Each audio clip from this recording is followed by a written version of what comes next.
Lord, may we hear the words that you want to be spoken. May you receive the glory.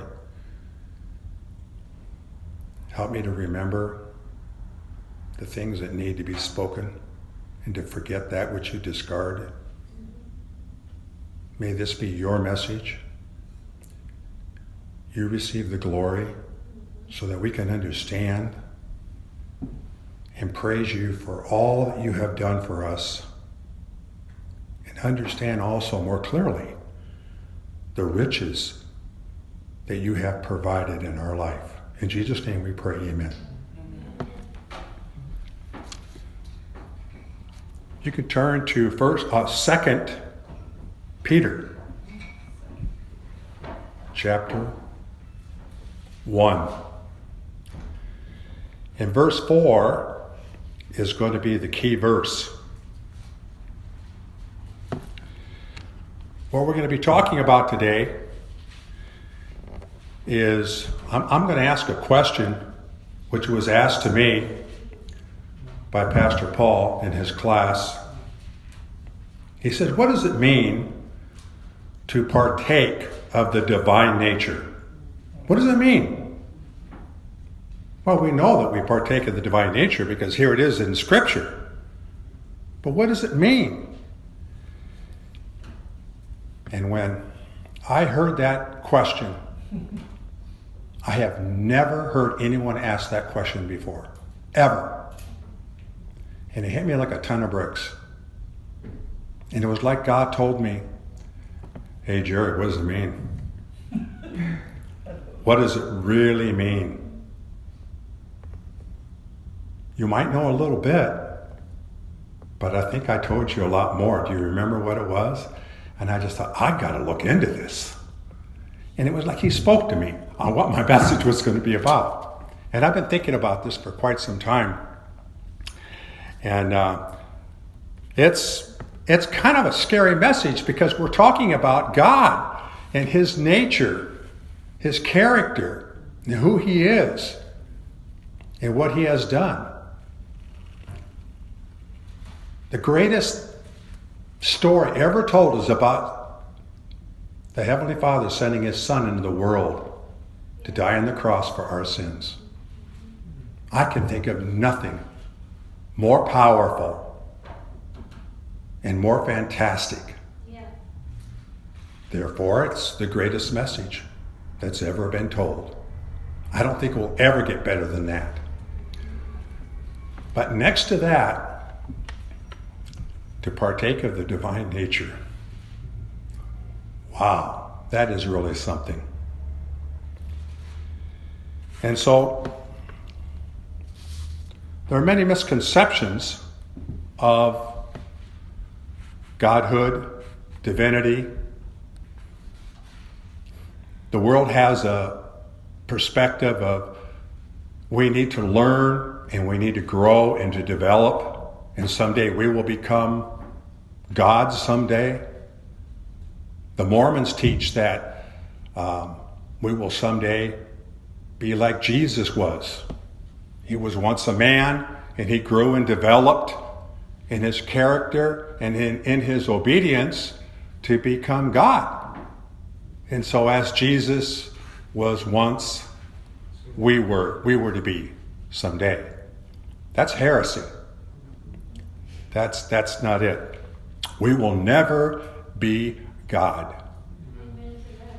And when we read in Isaiah chapter 43, 44, and 45, it says many times, over and over, God repeats himself. There's no other God but me. No other one before me. No one besides me. He doesn't repeat it twice or 3 times or 4 times or 5 times or 6 times. More than that. And it was like, how could you miss that? There is only one God. And there will never, ever be another. I wanted to make that very clear because the rest of the message that we have here today about partaking of the divine nature shows us that God is going to take us up to a level, up to a quality of essence, just shy of actually being God. In the Old Testament, it talked about, ye are gods. Psalms 82:6. Jesus even quoted that in John 10:34. He says, did it not say that ye are gods? Because the Pharisees were saying, for blasphemy of saying that you are the Son of God,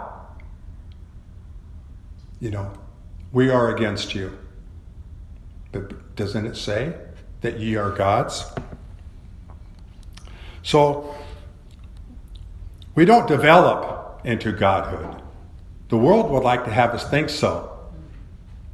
And so we have stories and movies about Superman today, superheroes, Spider-Man, Iron Man. Thor.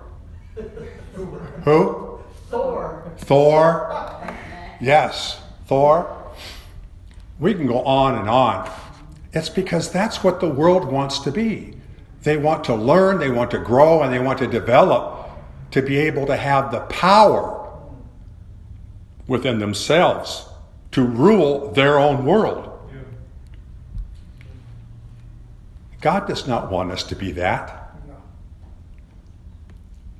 God wants us to be more than that. He gives us a divine nature. God has done many miracles. We see the miracle in the Old Testament. We see in the miracle of creation. We see the flood. The birth of Abraham and Sarah had a son when they were too old. Impossible. But God brought it to be. The miracle of Exodus. Gideon. That's amazing. Gideon had 10,000. He had to go against the Midianites, which had 135,000. They don't stand a chance. Gideon was worried. So God brought the 10,000 down to 300. Oh, don't give him any weapons, by the way. And look at the miracle. God wants us to see that it's about him. Then we have Daniel in the lion's den, Jonah and the whale. What about the virgin birth of Jesus? Whoa. Think about that. What a miraculous. We're going to be celebrating the miraculous birth this Christmas season. But after the miraculous birth of the Virgin of Mary to Jesus, we have our new birth. When we accept Jesus as our personal Savior, there is a new birth. Nicodemus didn't understand that. Jesus says you must be born again. Not it might be a good idea, or once you think about it, no, it's a requirement. You must be born again.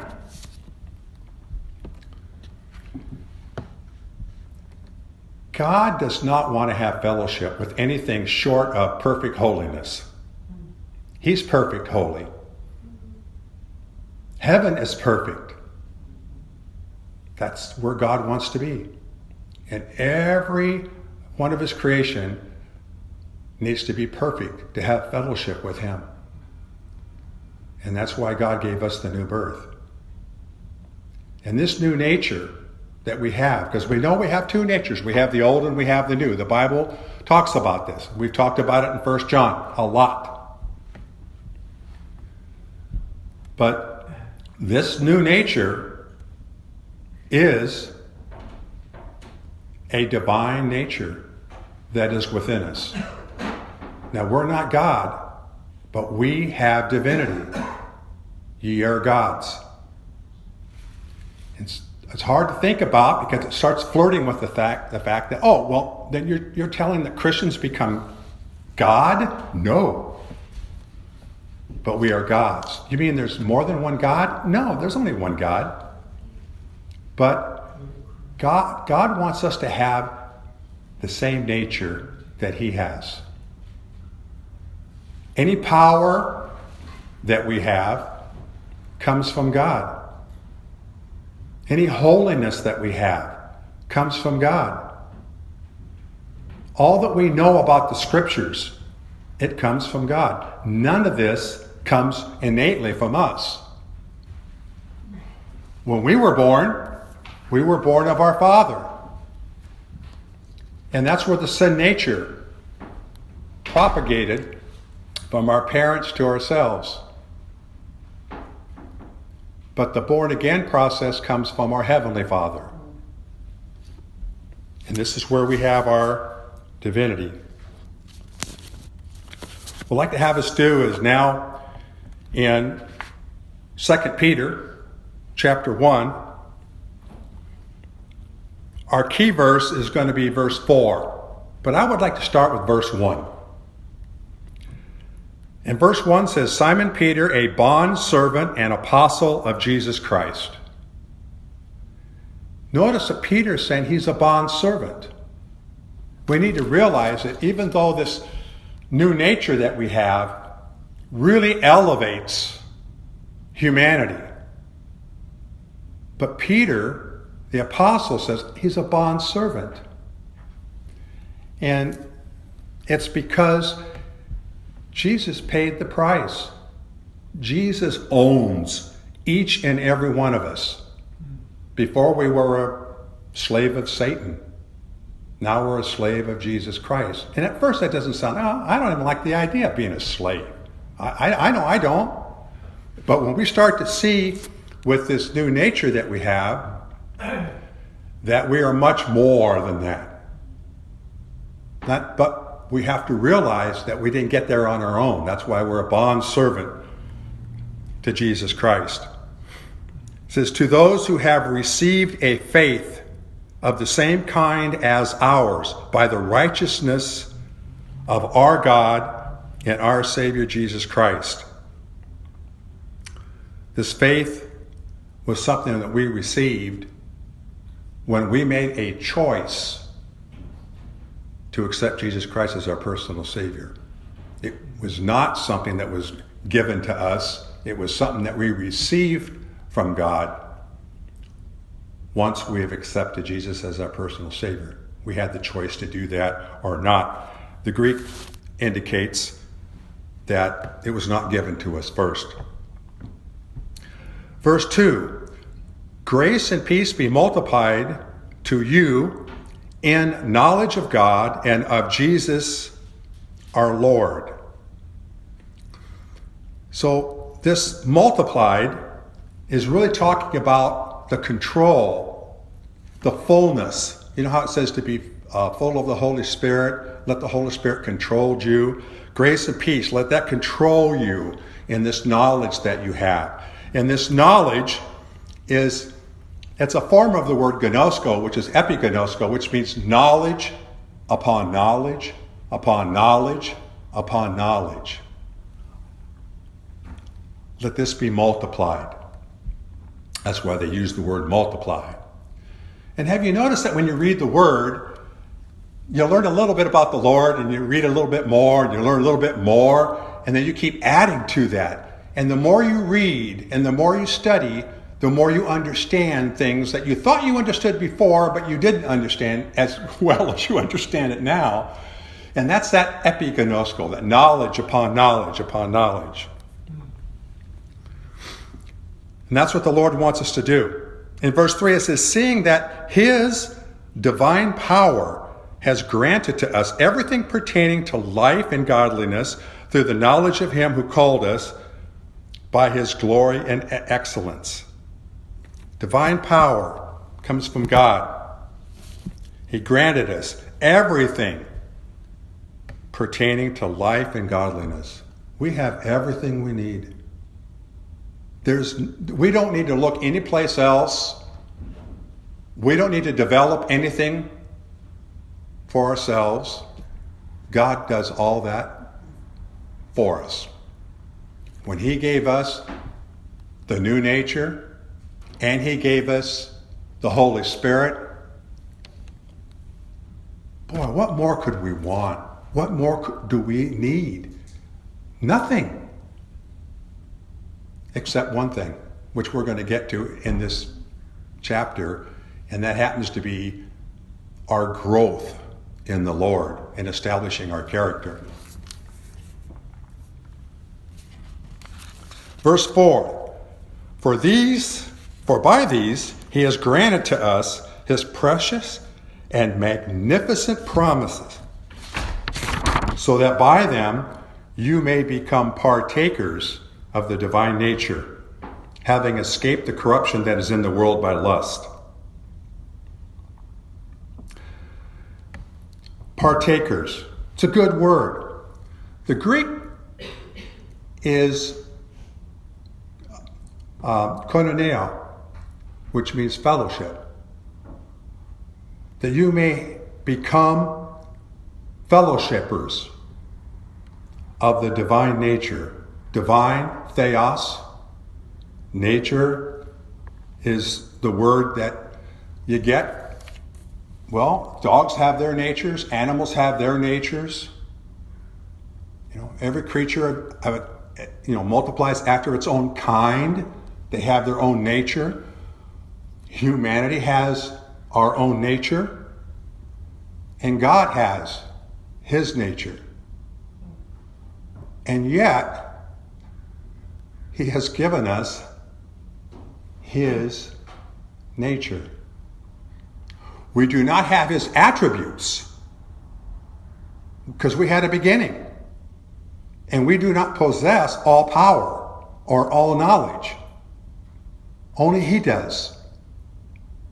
But yet, he gives us his nature so that we can live with him forever.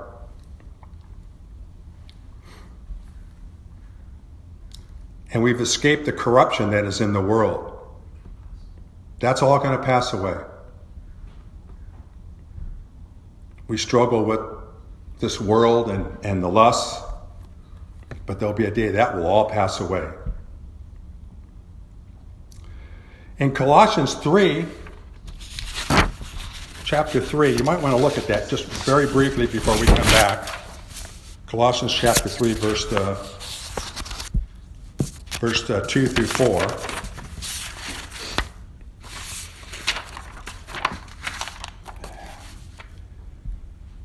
It says, set your mind on the things above, not on the things that are on the earth. For you have died, and your life, your eternal life, is hidden with Christ in God. When Christ, who is our life, is revealed, then you will also be revealed with him in glory. So the eternal life that we have is hidden in Christ and in God. And that word in is a preposition of location. We are in God. And Christ is in us. That's as far as I can go with that. That's a mystery of what that means.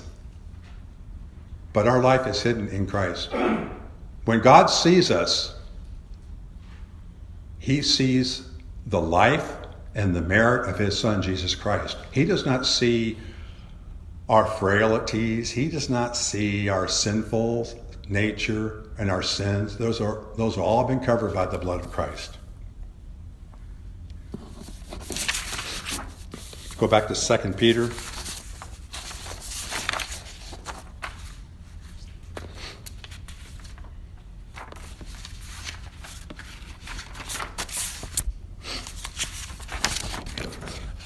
Verse 5.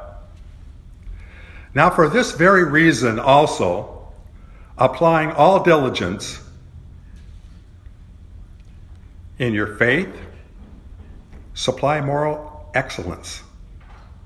And in your moral excellence, knowledge. And in your knowledge, self-control. And in your self-control, perseverance. And in your perseverance, godliness. And in your godliness, brotherly kindness. And in your brotherly kindness, love. This is a little different. This is more information from the fruit of the Spirit, which is the character of God. But these words here show outward works that we do to one another. God shows this to us. With all that he's seen in the world, all the evil and everything, he didn't like what he saw.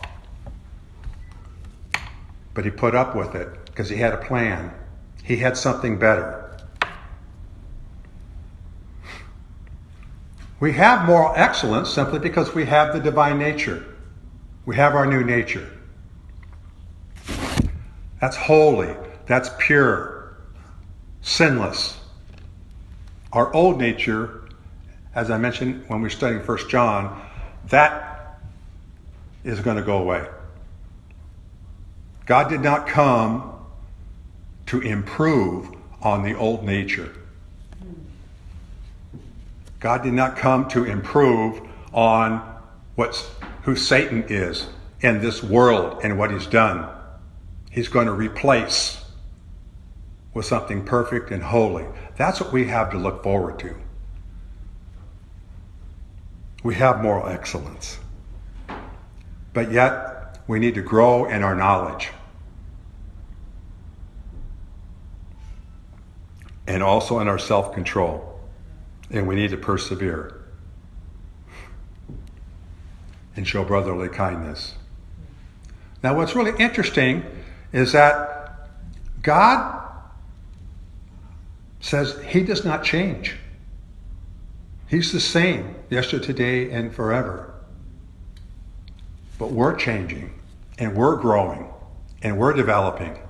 And I thought that was interesting that God has never experienced development and growth to improve or to correct. We do that all the time. But God does not do that. So God is having us, even though he has given us a new nature, we grow and we develop. But God has never experienced that. And yet, there's something that we will never experience. And that's the attributes of God. Being all-knowing and all-powerful and having eternity future, not understanding eternity past. We have to leave with God that which belongs to him and accept that which gives to us. But when I was studying this, partaking of the divine nature, I was thinking, how can a Christian, once we realize who we are now, what God has done for us, how can we ever be depressed? We're forgetting who we are. How can we have insecurities? How can we even worry?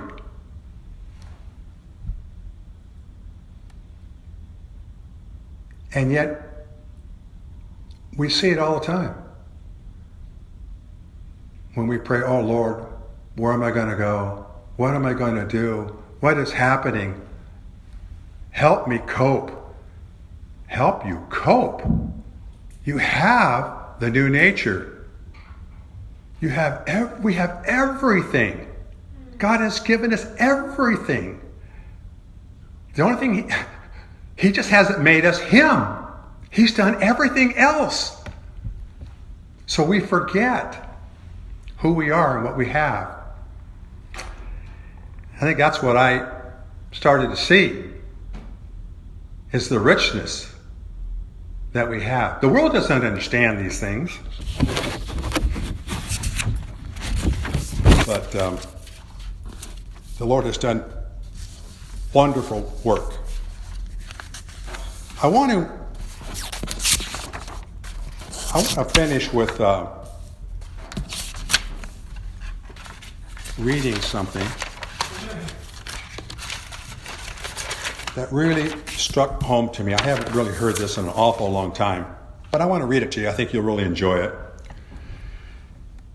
It is the lyrics of a song that Anne Murray sang.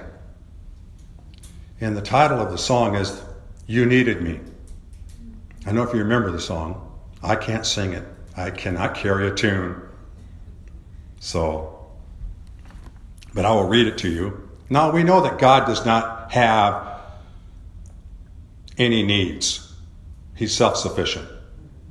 So this thing that he needed us, well, look what God has done. He desires and wants us so much. It appears to us that he needs us. And I think that's where the song comes from. Here's the song. I cried a tear, you wiped it dry. I was confused, you cleared my mind. I sold my soul, you bought it back for me, and held me up and gave me dignity. Somehow you needed me. You gave me strength to stand alone again, to face the world out on my own again. You put me high upon a pedestal, so high that I could almost see eternity. You needed me. You needed me. And I can't believe it's you. I can't believe it's true. I needed you, and you were there. And I'll never leave. Why should I leave? I'd be a fool, because I finally found someone who really cares. You held my hand when it was cold. When I was lost, you took me home. You gave me hope when I was at the end and turned my lies back into truth again. You even called me friend.